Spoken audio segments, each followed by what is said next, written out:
ओम नमो भगवते वासुदेवाय। संसार में ऐसा कोई प्राणी नहीं है जो निरोग रहकर सुखी जीवन जीना न चाहता हो। आज का प्रसंग उसी सुखी व निरोग रहने के लिए सभी को जरूर सुनना चाहिए। सुनिए, हमारे पुराने ऋषि मुनि तपस्वी महात्मा हमेशा संसार में मानव कल्याण के लिए ही जीवन भर कार्य किया करते थे। देखिए, संसार के कल्याण के लिए उन्हें चाहे कितना भी कष्ट क्यों न सहन करना पड़े, फिर भी मानव कल्याण के लिए ही कार्य करते रहते थे।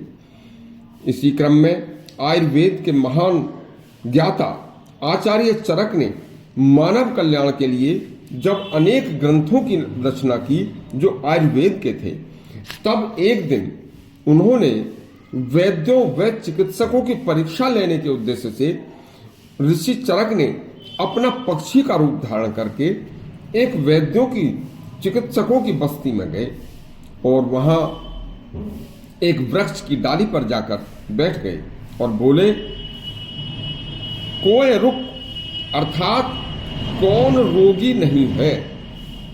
पक्षी की आवाज से रोगी कौन नहीं है, ऐसा सुनकर वैद्य लोग अपनी अपनी ढपली बजाने लगे। लेकिन पक्षी की बात को सुनकर किसी ने पक्षी को उत्तर नहीं दिया और सब आपस में हंसते रहे। देखिए, ऐसा देखकर पक्षी रूपी ऋषि को बड़ा दुख हुआ, तो वह पक्षी रूपी ऋषि उड़कर नदी के किनारे स्नान कर रहे वैद्य बाघ भट्ट के पास गए और उनके सिर के ऊपर उड़ते हुए फिर उन्होंने कहा, कोई रुक। बाघ भट्ट ने अपने ऊपर जैसे ही पक्षी के मुख से कई बार कोई रुक सुना तो ऊपर देखकर तुरंत बोले, हित भोग, मित भोग, ऋत भोग। पक्षी रूपी आचार्य चरक वैद्य बाघ भट्ट की बात सुनकर प्रसन्न हुए और अपने आश्रम को उड़कर चले गए। अब तीनों बातों का अर्थ सुनिए, अति हितैषी है।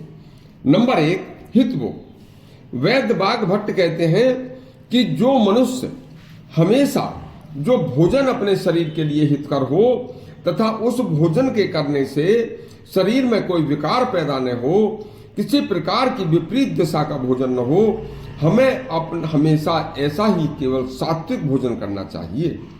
आयुर्वेद कहता है, सदा मौसम के फल, पुराना अन्न, शुद्ध घी, दूध, दही आदि शुद्ध जल मनुष्य के लिए हितकर होता है। उसे कभी भी गैर सात्विक, मांसाहारी और मौसम के विपरीत का भोजन नहीं करना चाहिए। वह हमेशा कभी भी हितकर नहीं होता। देखिए, दूसरे नंबर पर कहते हैं मित भोग। इसका अर्थ है सात्विक भोजन भी कभी असीमित मात्रा में न करे। भोजन को स्वादिष्ट देखकर ठूस ठूस कर पेट भरना, ठोस आहार के साथ पेट में कुछ भाग के लिए जल के लिए जगह छोड़ना, कुछ हवा के लिए जगह छोड़ना, और जल को तो हमेशा भोजन से पहले ही पीना चाहिए।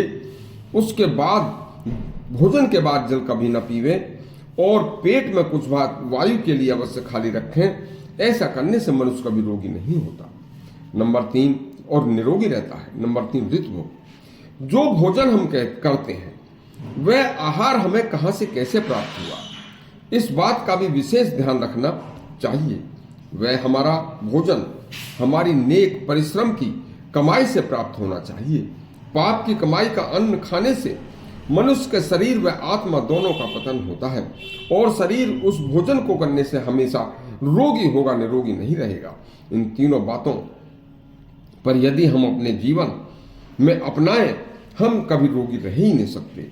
आपको बाघ भट्ट की ये तीनों बातें यदि अच्छी लगी हो तो हमारा चैनल सब्सक्राइब करें और घंटी दबाएं। धन्यवाद।